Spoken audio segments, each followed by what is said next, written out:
बिस्मिल्लाहिर्रहमानिर्रहीम इय्याका नअब्दु व इय्याका नस्तईन। अस्सलाम वालेकुम टू ऑल।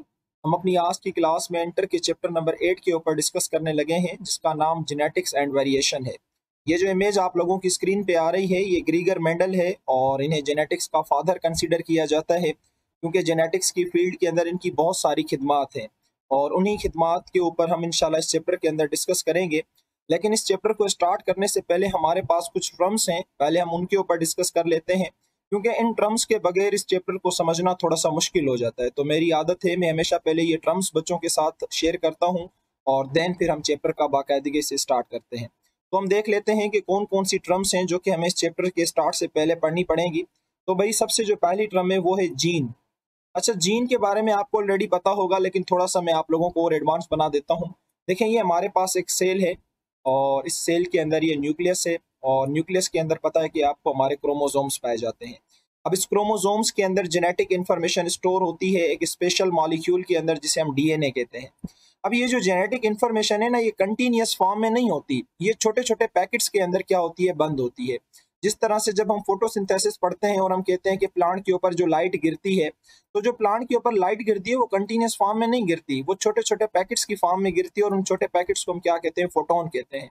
सेम इसी तरीके से क्रोमोसोम्स के अंदर जो डीएनए के अंदर जो इन्फॉर्मेशन, जेनेटिक इन्फॉर्मेशन मौजूद है, वो कंटिन्यूअस फॉर्म में नहीं है, वो छोटे छोटे पैकेट्स की फॉर्म में मौजूद होती है और उन छोटे पैकेट्स को क्या कहा जाता है, जीन कहा जाता है। तो genes are the small packets which contain genetic information, जिसके अंदर हमारी जेनेटिक इन्फॉर्मेशन होती है और ये क्रोमोसोम्स के अंदर क्या होते हैं, मौजूद होते हैं। Gene controls the information of particular character, हमारी बॉडी का जो भी कैरेक्टर है वो जीन्स ही क्या करते हैं, कंट्रोल करते हैं। अच्छा, यहाँ से एक नया वर्ड हमें मिला, दैट इज द कैरेक्टर। तो कैरेक्टर के बारे में कहा जाता है any features which can be observe, कोई भी ऐसा फीचर जिसे हम ऑब्जर्व कर सकें उसे क्या कहा जाता है, कैरेक्टर कहा जाता है। अब ये तो ही डेफिनेशन, अब इसका कॉन्सेप्ट समझते हैं। भाई लेट सपोज करो कि हमारे पास ये दो शख्स हैं, थोड़े से अजीब से हैं। एक ये वाला शख्स है, ठीक है, और दूसरा मेरे पास ये वाला शख्स है। अब ये जो दो शख्स हैं, इन दो शख्स के अंदर आप क्या चीज ऑब्जर्व कर रहे हैं? भाई इन दो शख्स के अंदर आप ये चीज ऑब्जर्व कर रहे हैं कि इसमें एक की हाइट जो है वो छोटी है और दूसरे की जो हाइट है वो क्या है, बड़ी है। तो इट मीन्स कि आप इनकी हाइट को ऑब्जर्व कर रहे हैं, तो ये जो इनकी हाइट है ये भी एक किस्म का कैरेक्टर है। क्यों? क्योंकि मैं इसकी हाइट को ऑब्जर्व कर रहा हूँ। अच्छा, उसके बाद अब इसमें से एक जो शख्स है उसकी आंखें जो हैं वो ब्लू कलर की हैं और जो दूसरा शख्स है उसकी जो आंखें हैं वो ब्राउन कलर की हैं। तो यानी कि आप इनकी आंखों को भी ऑब्जर्व कर रहे हैं, तो आइज भी क्या है, एक किस्म का कैरेक्टर है। तो हर वो फीचर जिसको आप ऑब्जर्व कर सकते हैं उसको क्या कहा जाता है, कैरेक्टर कहा जाता है। जैसे यहाँ पे मैंने आपको 2-3 मिसाल दी है, मुझे उम्मीद है कि कैरेक्टर आप लोगों को समझ आ गया होगा। अच्छा, उसके बाद नेक्स्ट हमारे पास जो टर्म है वो है लोकस। भाई लोकस उस जगह को कहा जाता है जहां पे जीन्स लगे हुए होते हैं। अब ये हमारा क्रोमोसोम्स है ना, क्रोमोसोम्स के अंदर कुछ जगहें होती हैं, इनको लोकाए कहा जाता है। अगर एक है तो लोकस, अगर बहुत सारी हैं तो इन्हें लोकाए कहा जाता है और इन लोकाए पे हमारे क्या लगे हुए होते हैं, जीन्स लगे हुए होते हैं।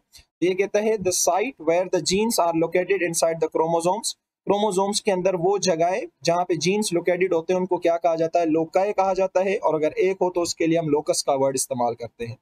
अच्छा, नेक्स्ट हमारे पास जो टर्म है वो है अलील। अलील को डिफाइन करने का तरीका तो बहुत आसान है, आप सबको मुझे उम्मीद है कि पता होगा, लेकिन इसका कंसेप्ट जो है वो हमने समझना है, जो कि काफी बच्चों को पता नहीं होता। The alternative form of the same gene, same gene की जो अल्टरनेट फॉर्म होती है उसे अलील कहा जाता है। ये हो गई इसकी डेफिनेशन। अब हमने इसका कॉन्सेप्ट समझना है कि इसका कॉन्सेप्ट क्या है। भाई लेट सपोज करो कि हमारे पास यहाँ पे एक कपल है, ठीक है, एक कपल है हमारे पास और इस कपल में ये हमारे पास मदर है और ये हमारे पास फादर है, ठीक। अब इस मदर और फादर के अंदर बहुत सारे करेक्टर है, लेकिन मैं सिर्फ और सिर्फ इनका एक करेक्टर लेता हूँ आप लोगों को समझाने के लिए, और वो करेक्टर मैं किसका लेता हूँ, आइज का करेक्टर लेता हूँ। अब जो हमारे पास मदर है उसकी जो आंखें हैं वो क्या हैं, वो ब्लू हैं, और जो फादर है उसकी जो आंखें हैं वो क्या हैं, वो हमारे पास ब्राउन है, ठीक है। तो मदर की आंखें हमारे पास क्या हो गई, ब्लू, और जो फादर है उसकी आंखें हमारे पास क्या हो गई, ब्राउन हो गई। एक और चीज भी आप लोगों के साथ में शेयर करता जाऊं, हमारी बॉडी के अंदर 95% कैरेक्टर ऐसे पाए जाते हैं जो कि सिर्फ और सिर्फ एक पेयर ऑफ जीन के कंट्रोल में होते हैं, ठीक है। 95% कैरेक्टर हमारी बॉडी में ऐसे पाए जाते हैं जो कि जीन के एक पेयर से क्या होते हैं, कंट्रोल होते हैं। उन्हीं में से हमारा आइस का कैरेक्टर एक है। बाकी जो 5% हैं वो कुछ ऐसे करेक्टर्स भी होते हैं जो 1 2 3 4 5 6 जीन्स के क्या होते हैं कंट्रोल में। ये भी इस चैप्टर के अंदर मैं आप लोगों को समझाऊंगा कि वो कौन से करेक्टर हैं जो बहुत सारे जीन के कंट्रोल में होते हैं। लेकिन 95% करेक्टर ऐसे होते हैं जो पेयर ऑफ जीन के कंट्रोल में होते हैं, उन्हीं में से हमारा आइस का करेक्टर एक है।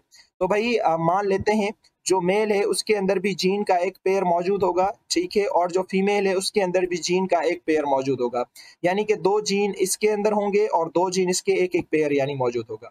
अच्छा, अब जब ये दोनों आपस में मैटिंग करेंगे, जब दोनों ये आपस में क्रॉस करेंगे, पॉपुलेशन करेंगे, यूनियन होगी जब इन दोनों की, तो इनसे जो बच्चा बनेगा, अब उस बच्चे के अंदर ऐसा कभी नहीं होगा कि उसकी आधी आंख ब्लू हो और आधी आंख ब्राउन हो, ऐसा तो भाई कभी भी नहीं होता। या तो उसकी आंखें ब्लू होंगी या तो उसकी आंखें क्या होंगी, ब्राउन होंगी, ठीक है। अच्छा, मैकेनिज्म क्या होगा कि एक जीन आएगा मदर से और एक जीन आएगा फादर से, ठीक है। एक जीन हमारे पास इस बच्चे के अंदर यहाँ से देखो ये आया मदर से और एक जीन यहाँ से आएगा एक फादर से, ठीक है। तो इस तरह से बच्चे के अंदर दोबारा से कितने जीन हो जाएंगे, 2, यानी कि आंख का कैरेक्टर दोबारा से एक पेयर ऑफ जीन के कंट्रोल में आ गया। अब आप देख रहे हैं कि इसमें से एक जीन आया है मदर से और एक जीन आया फादर से और यहाँ पे आके पूरा क्या बन गया, पेयर बन गया। अब ये जो जीन का पेयर बना है ना, इस जीन के पेयर को क्या कहा जाता है, अलील कहा जाता है।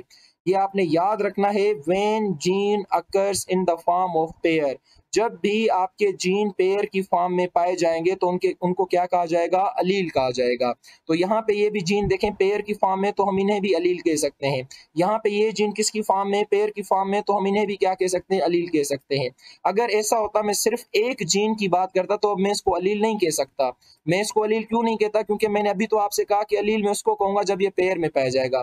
फिर इसके साथ आके जब दूसरा जीन लग जाता है तो अब मैं कह सकता हूं कि हाँ भाई ये मेरे पास एक पेयर है अलील का, ठीक है। ये आपने बात समझनी है और इसको ज़हन में रखना है कि जब एक जीन हमारे पास होता है तो उसको हम जीन ही कहते हैं, लेकिन जब 2 जीन एक पेयर बना लेते हैं तो इस पेयर को क्या कहा जाता है, अलील कहा जाता है। मुझे उम्मीद है कि ये वाली बात आपको समझ आ गई होगी, ये कंसेप्ट भी जो है ये आपको समझ आ गया होगा कि एक जीन हमें कहाँ से मिलेगा, मदर से, और दूसरा जीन हमें कहाँ से मिलेगा, फादर से। इस तरह से बच्चे के अंदर एक पूरा का पूरा पेयर दोबारा से क्या हो जाएगा, रिस्टोर हो जाएगा। अच्छा, फिर वो अलग बात है कि इस बच्चे की आंखें ब्लू होती हैं या इस बच्चे की आंखें क्या होती हैं, ब्राउन होती हैं। भाई लेट सपोज करो ये जो बच्चा है इसकी आंखें हो जाती हैं ब्लू, तो यानी कि आपने क्या देखा, जो ब्लू करेक्टर है वो डोमिनेंट है, जो ब्लू वाला अलील है, अब मदर की तरफ से जो जीन आया है वो डोमिनेंट हुआ है, तो हम ब्लू के बारे में कहते हैं कि ये ब्लू जो अलील है ये डोमिनेंट है, इसको हम डोमिनेंट कहेंगे। और ये जो फादर की तरफ से जीन आया है और इसके साथ आके जिसने पेयर बनाया, ये क्या है, इसने अपने आप को शो नहीं किया, ब्राउन आंखें इसकी नहीं हुई, बच्चे की ब्लू आंखें हुई। तो वो जीन जिसने अपने आप को शो नहीं किया वो आके जब इस पेयर के साथ मिलेगा, जब अलील के साथ इस दूसरे जीन के साथ अलील जब बनाएगा, तो हम कहेंगे कि इसमें से एक अलील ऐसी है जो कि डोमिनेंट है, जिसने अपने आप को शो किया, जो कि ब्लू कलर की है, और एक इसमें ऐसी अलील है जिसने अपने आप को शो नहीं किया, जो कि किसकी है, ब्राउन कलर की। तो यहाँ से हमें 2 नए वर्ड भी मिल गए, एक डोमिनेंट और दूसरा रिसेसिव। भाई डोमिनेंट किसे कहा जाएगा, जो अपने आप को एक्सप्रेस करे, और रिसेसिव उसे कहा जाएगा जो अपने आप को एक्सप्रेस ना करे। एक और चीज आप लोगों से शेयर करूं, डोमिनेंट करेक्टर हमेशा कैपिटल लेटर से शो होता है। तो ब्लू कलर का जो जीन हमें मिला है उसको मैं इससे डोमिनेंट से शो करूंगा, क्योंकि इस कैपिटल लेटर से शो करूंगा क्योंकि ये डोमिनेंट है। और जो ब्राउन कलर का है उसको मैं स्मॉल लेटर से शो करूंगा। रिसेसिव करेक्टर हमेशा किससे शो होता है, स्मॉल से होता है, तो मैं कहूंगा कि ये हमारे पास ब्राउन का करेक्टर है। अब ऐसा नहीं है कि इस बच्चे के अंदर ये ब्राउन का करेक्टर मौजूद नहीं है, ब्राउन का करेक्टर मौजूद है, लेकिन ये अपने आप को शो नहीं कर पा रहा, और जो भी करेक्टर अपने आप को शो नहीं करता उसे रिसेसिव कहा जाता है, और जो अपने आप को शो करता है उसे क्या कहा जाता है, डोमिनेंट कहा जाता है। तो यहाँ पे आपको ये जीन का एक पेयर नजर आ रहा है जिसे हम अलील कह सकते हैं। और ये कंडीशन कौन सी होगी, देखो अगर दोनों इस तरह से होते हैं ना, दोनों बड़े बी होते तो हम कहते हैं ये होमोजाइगस कंडीशन है, होमोजाइगस डोमिनेंट, क्योंकि बी डोमिनेंट है। अगर कंडीशन इस तरह की होती है, छोटे दोनों बी होते तो मैं कहता कि ये हैं तो होमोजाइगस, एक जैसे हैं, लेकिन ये डोमिनेंट नहीं है, मैं कहता ये होमोजाइगस रिसेसिव है। अब कंडीशन हमारे पास फिलहाल ये वाली है, एक बी बड़ा है और दूसरा बी छोटा है, यानी कि बी जो है ये डोमिनेंट है और ये वाला बी जो है ये रिसेसिव है। ब्राउन कलर रिसेसिव है, ब्लू कलर डोमिनेंट है। तो अब इस कंडीशन को मैं होमोजाइगस नहीं कहूंगा, इस कंडीशन को मैं कहूंगा हेट्रोजाइगस, ठीक है, हेटेरोजाइगस कहा जाएगा। और डोमिनेंट ये करेक्टर है, बी जो है ये बड़ा मौजूद है तो ये डोमिनेंट है, तो मैं इसको पूरा नाम क्या दूंगा कि हेट्रोजाइगस डोमिनेंट। तो ये जो बच्चा है ना, इसके अंदर आई का जो करेक्टर है वो हेट्रोजाइगस डोमिनेंट है, यानी कि इसमें जो ब्लू आइज हैं वो डोमिनेंट हैं। लेकिन इसका ये मतलब नहीं है कि इसके पास ब्राउन का करेक्टर मौजूद नहीं है, इसके पास ब्राउन का करेक्टर मौजूद है लेकिन वो अपने आप को शो नहीं कर पा रहा। So this is called as recessive. तो यहाँ पे आपको कितनी अलील नजर आ रही हैं? 2 अलील नजर आ रही हैं। एक डोमिनेंट अलील है और दूसरी हमारे पास कौन सी अलील है? रिसेसिव। डोमिनेंट अलील वो है जो अपने आप को शो कर रही है, रिसेसिव अलील वो है जो अपने आप को शो नहीं कर रही है। मुझे उम्मीद है ये डोमिनेंट, होमोजाइगस, हेट्रोजाइगस वाली कहानी आपको अच्छे तरीके से समझ आ गई अगर आप इंसान हो तो ये कहता है कि when gene occurs in pair, जब जीन आपके पेयर में मिले तो it is said to be allele, जो कि आपको मैं कितनी देर से समझा रहा हूँ। अच्छा, उसके बाद ये बातें भी मैंने आप लोगों को समझा दी। डोमिनेंट अलील किसको कहा जाएगा? Allele which has ability to show its effect in heterozygous condition. अब वो अलील जिसके पास ये एबिलिटी हो जो कि हेट्रोजाइगस कंडीशन में अपने आप को शो करे, क्योंकि इस कंडीशन के अंदर तो वैसे भी अलील अपने आप को जरूर शो करेगी, लेकिन इस कंडीशन में अगर अपने आप को शो कर रही है तो इसको क्या कहा जाएगा? डोमिनेंट अलील कहा जाएगा। सही है। और रिसेसिव अलील किसे कहा जाता है? Allele which has no ability to show its effect in heterozygous condition. अब ये भी अलील तो है ना, हम इसे अलील तो कहेंगे, लेकिन देखो अपने आप को शो नहीं कर पा रही और कंडीशन भी कौन सी है? हेट्रोजाइगस डोमिनेंट कंडीशन है। तो इसको क्या कहा जाता है? रिसेसिव अलील। अच्छा, उसके बाद फिनोटाइप होता है या फिनोटिपिक कैरेक्टर होता है। फिनोटाइप कहा जाता है जो इंडिविजुअल की फिजिकल अपीयरेंस होती है ना। फॉर सपोज करो कि मैं अगर आपको किसी गार्डन में भेजूं और उस गार्डन के अंदर 100 फूल है और उन 100 फूलों में आप मुझे आके बताओ कि सर 70% फ्लावर ऐसे थे जो रेड थे, 30% फ्लावर ऐसे थे जो कि हमारे पास क्या थे? व्हाइट थे।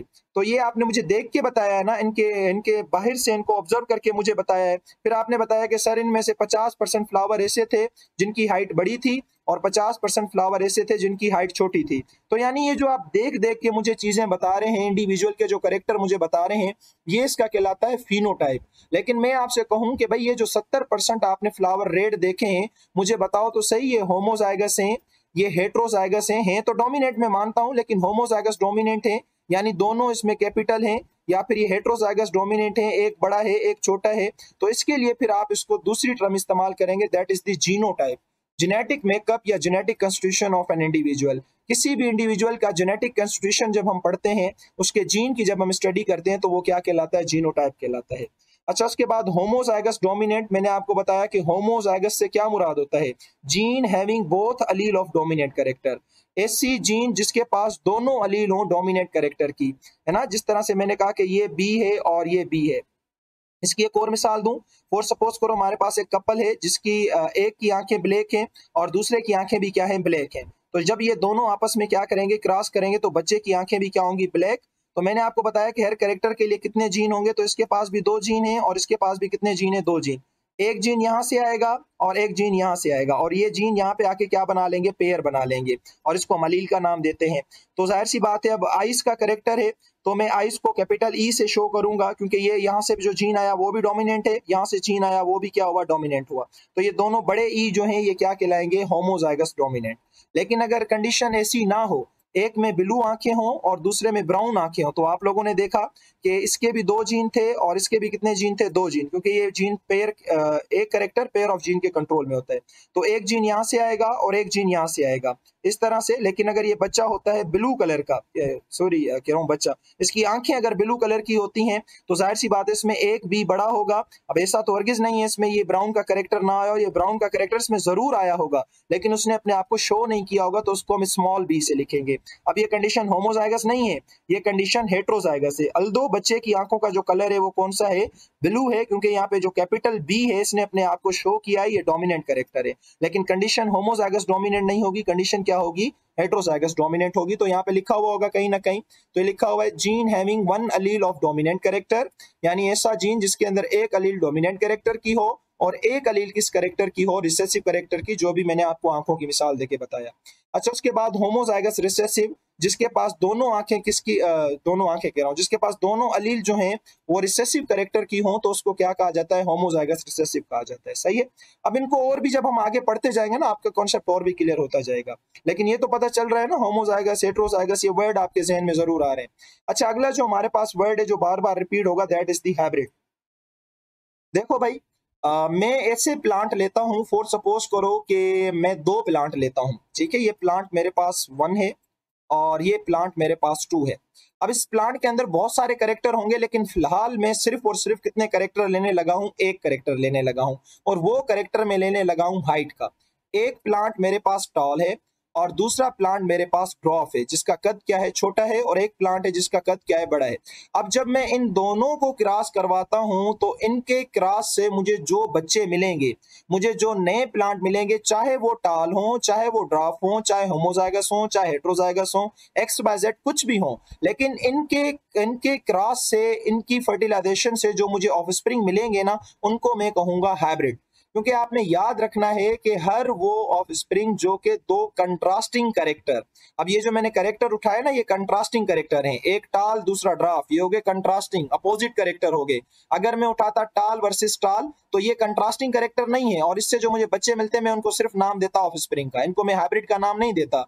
लेकिन यहाँ पे मैंने कंट्रास्टिंग कैरेक्टर उठाया है, एक टाल प्लांट उठाया है और दूसरा मैंने डॉफ प्लांट उठाया है। अब जब मैं इनको क्रॉस करवाऊंगा कंट्रास्टिंग कैरेक्टर को, तो इससे मुझे जो भी ऑफस्प्रिंग मिलेंगे, मुझे जो भी बच्चे मिलेंगे, उन बच्चों को मैं क्या कहूंगा, ये हाइब्रिड ऑफस्प्रिंग हैं ये भी ऑफस्प्रिंग, लेकिन इनके लिए मैं एक नया लफ्ज इस्तेमाल करूंगा जिसे मैं हाइब्रिड कहूंगा।